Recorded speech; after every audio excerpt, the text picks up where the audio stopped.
Hi everyone, Anthony Fantano here, the internet's busiest music nerd, and it's time for us to go over a very interesting list posted by none other than Complex Media. It is the Hip Hop Media Power Ranking. Basically, radio hosts, podcasters, interviewers, content creators of all stripes who have some matter of influence within the hip hop sphere, all being listed and ranked. And I wanted to get my thoughts on some of the placements and inclusions in the 25 spots that we have here. So let's get into it, starting with number 25. We have Jazzy, who, if you're unaware, is actually a really cool, bright, young interviewer. Actually, one of the young voices out there that I see doing this sort of thing that gives me some hope. Obviously, a big draw for her content is that she is so young, but getting started this early can certainly put her in a place to build a platform that doesn't necessarily depend on that in any way. Next, we have Nyla Simone, who is one of many Breakfast Club inclusions that we will see later on in the list too. We have at 23, Sway. Man, Sway's a legend. From all of his viral moments to his freestyle segments to his years at MTV, like, this guy is a journalist who I have fond memories of from when I was a kid. Frankly, I think Sway should be higher in this list because his influence and just like his lovability, his respectability as a figure in this sphere is so great, even if he doesn't have the largest profile right now. Make no mistake, the profile he currently has within the rap sphere, journalistically, is still pretty big. So first big mistake in the list here, I think having Sway this low, frankly. Next at number 22, we have Nardwuar. Who hasn't loved a Nardwuar interview over the years? And obviously some of his most viral moments in his interviews, some of his most legendary interviews of all time have been with rap artists, have actually grown the profiles of particular rap artists too. So, I mean, Nardwuar 22, I think is maybe a tad bit low, but Nardwuar is awesome, is fantastic, and it's just great that a punk legend in many respects. I mean, if you haven't heard the Evaporators, please do, listen to his incredible band. It's great that somebody with that background has been able to build such a platform for himself, such a successful one, such an amazing one. Love Nardwuar, met the guy myself, he's a good guy. Anthony, how are you so well-spoken? You're so well-spoken, you never go mom or anything. How are you so well-spoken? At 21, we have who? Who do we have at 21? Who's this chap? Who's this bald, good-looking chap over here? Number 21, Antoine Fantandon, featured on The Needle Drop, known for in-depth YouTube reviews and snarky but informed commentary. Well, at least it's informed. There's a persistent narrative that album reviews don't matter as much as they used to, but the success of Anthony Fantano proves otherwise. What can I say? He's built a YouTube empire by fearlessly sharing his opinions on new music. His secret, he never holds back his true feelings, no matter how fierce the online backlash might be. And that's the thing. I feel like it doesn't really matter how the criticism, how the honesty, how the directness, and how the accuracy of what you're pulling apart arrives, be it through an album review, a podcast, a TikTok, a whatever. If you're doing that and you're good at it, it doesn't matter what format it's taking. If it's compelling to people and it's giving people pause with what it is they listen to and making them think about why they listen to what they listen to, or causing them to, analyze it a bit deeper, that's ultimately the goal. We have Nadeska, shout out to Nadeska at number 20, and at number 19, Adam 22. Though they kind of rip him apart in the write-up here, that's pretty hilarious, mentioning how he recently has taken to interviewing a bunch of white supremacists now. I guess that's like his thing. He interviews white supremacists about white supremacy and seemingly doesn't really know how to push back on it as a topic, and that's sad. Then there's the misconduct allegations. Why is he this high? I think it's pretty sad when your list has to throw someone in the top 20 as far as hip hop media figures I guess in the current age, if we were talking about all time, I would hope that the credibility and the lengthy history of someone like Sway would cause him to rank in at least the top fucking 10. Nardwuar too, when you count his years in Canadian television, but pretty sad when you have to put someone in the top 20 who simultaneously you very obviously hold contempt for when you're reading the write-up to this thing. Funkmaster Flex! I mean, too low. Honestly, Peter's probably a little low too, but Funkmaster Flex is especially low. For me, if I was doing a list like this, he would handily be top 10, which I guess is not a far cry with him being at 15, but still feels like a bit of an underrate here. I've looked at this entire list already, so, a bit of a spoiler. No DJ Envy? I mean, is there some kind of stipulation here that I'm missing and that I'm not paying attention to that is just like going over my head or something? But I feel like DJ Envy should be in the mix. Maybe journalistically, Complex doesn't feel like he's making enough moves or anything like that. But I mean, when I think of The Breakfast Club, when I think of, hip hop media mainstays like that, I can't really imagine it necessarily without DJ Envy. I think DJ Envy is a pretty necessary piece of the puzzle. Former battle rapper Math Hoffa at number 10, I think is a bit of an inflated placement. I mean, number 10 above Funkmaster Flex.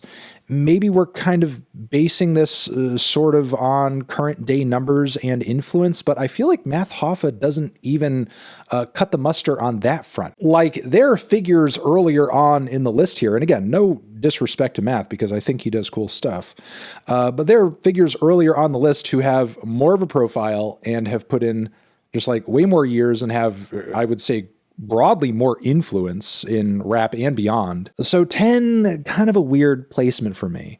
But at number 9, DJ Vlad, which I can't get too mad at as far as hip hop content on YouTube goes. DJ Vlad is like pretty much the guy who has figured out the formula. His output, how prolific he is, and how well viewed and entertaining and engaging a lot of his interviews are. You can't really hate on the guy's hustle, even if he's not one of the most beloved figures in the rap sphere. And as the write-up here says, is seen by some as a bit of a culture vulture. And I think some of the interviews he puts up, tend to throw out some, I guess, like pretty terrible and backwards perspectives here and there, and maybe just like, unnecessarily inflame certain topics and tensions within rap music and society more broadly in sort of a yucky way and sort of way that is obviously, just kind of there to drive views. But, DJ Vlad, he's good at what he does. Number 8, Elliott Wilson, who is,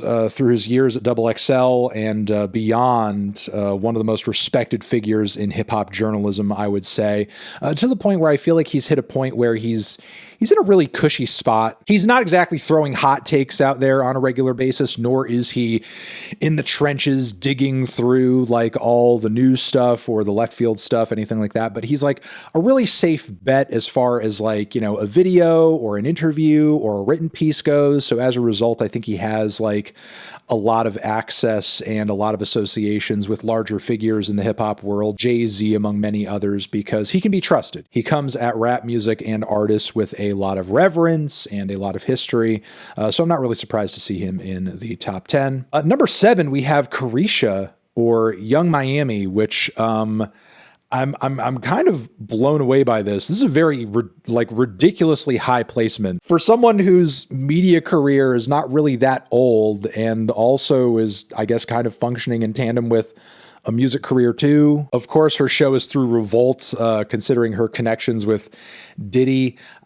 Again, in terms of following, in terms of length of time and influence in this pool, this just seems like a ridiculously high placement. Above Funkmaster fucking Flex, above most of the Breakfast Club crew. What? Yeah, frankly, I don't really get it. Number 6, we have Kai Cenat, which I'm not really mad at necessarily because he does do a lot of music content on his Twitch streams, and his Twitch streams are huge, are popular, are well viewed, and heavily influential. And I think maybe number 6 is overdoing it just a little bit, but I do like the fact that this complex list is respecting, new media and Twitch streamers and, people who are just like kind of getting things going. There may be a little bit of a recency bias in this list in terms of like, when your career started or what like your last viral moment was. But it is cool to see him in this list for sure, for sure. Number 5, we have Nori, which I mean, cool, understandable. Drink Champs can be a pretty influential and entertaining show, but like, honestly, as an interviewer, generally speaking, I think Nori is mid. And I think Nori is honestly a shining example of what is wrong with not just hip hop journalism, but niche journalism, where everything you do exists in a very specific spectrum of entertainment or culture. And as a result of that, you're afraid of shitting where you eat. So you don't push back on a big interview. You don't ruffle any feathers. You don't challenge. You don't say anything interesting. You're just basically there to perform and record puff pieces for people to just like, gawk and drool at and not actually think about in any significant way, shape, or form, just like, applaud like a fucking clapping seal. And that's what makes Nori so boring of an interviewer to me. Number 5 is one of the biggest overrates here. I would take, anybody in the Breakfast Club crew over Nori any fucking day. Number 4, we have Gillian Wallo, which I think is fine. I think is cool. I mean, they make some entertaining stuff. They're very funny. They're very witty and sharp guys. And number 3, Charlemagne the God. I mean, Charlemagne has his issues, has his problems. I don't agree with the guy ideologically on everything, but honestly, I feel like Charlemagne is a pretty great figure as far as like hip hop journalism and commentary goes generally. He may also not have like, the most open mind as far as like new music goes, but when it does like come down to the wire, Charlemagne will, at least during an interview, prod a little bit. He will push. He will sort of like try to dig up something that is a little uncomfortable in the midst of a conversation. He won't be shy about it. He'll do it in a smart and engaging way. He knows how to put people on the spot during an interview too, but do it in such a way where it feels like kind of lighthearted, and it's not like, coming off like super aggressive or cringy or anything like that. I mean, he has overstepped boundaries in the past, for sure, that is true. But being in the top 3, I think, is one of the most accurate placements thus far in this entire list for Charlemagne. And moving on, we have 2 more left, which are both interesting placements. At 2, it's DJ Academics. Cannot get away from what he did with the Chicago rap scene content as well as the Tory Lanez stuff.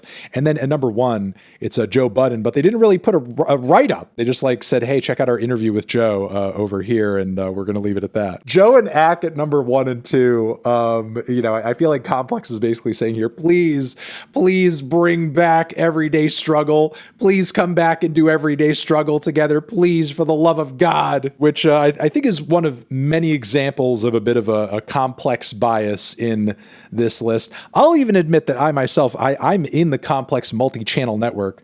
You wouldn't know it from, how little we sort of like cross over in public, that is. But yeah, I'm technically affiliated with Complex Media, and I'm still flattered that they included me in this list. I mean, to be completely honest, I wouldn't have, assumed that any connection with them would have guaranteed me a spot on such a list. And I'm surprised to be on such a list, actually. And I will add, above freaking Nardwar, which take that, everybody who says that I'm not the busier music nerd. Obviously, I'm way fucking busier. If I wasn't this busy, would I be above him? I don't think so. But listen, if Nardwar or if Sway, for that matter, because obviously I have a huge amount of respect for Sway. If either of them want to hit me up and swap places with me in this list, I will happily give up number 21 to be number 22 or number 23, because they deserve it more than me. So some of the placements in this list are weird.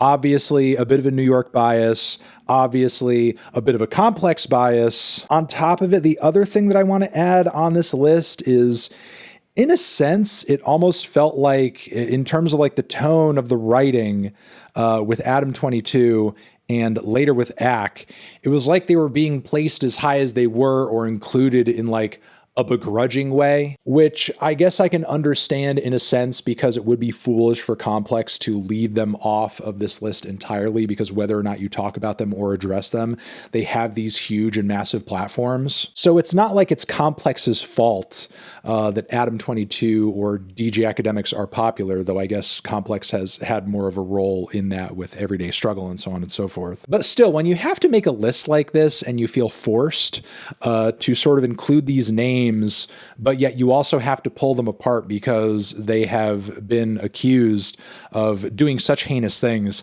like what does that say about the state of the industry that you're trying to cover here? That like some of its biggest and most influential figures are essentially like gross, opportunistic ambulance chasers who repeatedly interview open white nationalists for funsies and are currently being called Adolf 22 by their fans. Why are you including people who have been accused of abuse, misconduct, or sexual grooming? We rank personalities strictly based on their content, not their character. Again, and I understand that Complex didn't design the current hip-hop media landscape, but still, like when you have to put this in your article, what does this say about the current industry that we're operating in? It seems to attract a lot of scumbags, and for whatever reason, I guess the audience that watches some of these people and the media that covers them doesn't really care all that much how scumbagged they are. Speedy Mormon and to remove potential for bias, we've excluded any personalities who are currently attached to Complex programming. But like you've had people in the past or what? No, whatever. That's maybe that's kind of weird. Okay, and it says this is based on current relevancy as opposed to history. So I guess those are my problems with the list overall. I guess let me talk about my inclusion in it a bit. It feels a bit odd to be here, honestly, mostly because I never really went into what I did with the plan to become like this big hip hop guru figure, a commentary guy who people look to for thoughts on rap music, which like, obviously I know a lot about hip hop music. I love hip hop music. I respect hip hop music, and I do because I just love music broadly and generally. I've always loved hip hop music for as long as I've been into popular music. Some of my earliest tapes and CDs that I got when I was younger were hip hop projects. Some of my favorite singles and music videos of all time come from the rap industry, but I've never gone out of my way to like brand myself as the rap guy, which in one breath, I will admit, does make me feel like, a bit unworthy, because there are dudes who have dedicated their entire lives to this, like Sway and like Funkmaster Flex. And frankly, I love those guys, and I just don't see myself in their league. I don't see myself in their lane. I just don't. But by that same token, I can't deny that like the things that I say about particular albums, does tend to have sway in these cultural circles. But yeah, I'll leave it there. Interesting list. And, there were a lot of figures on it who I think are legends, who I think are cool, who I have a lot of respect for, who are doing good things and have done good things. Others included in the list, not so much. You can include me in that if you feel like that's fair from your own perspective. And yeah, you're the best. Over here next to my head is another video that you can check out. Hit that up, or the link to subscribe to the channel. Anthony Fantano, Hip Hop Media Power Ranking forever.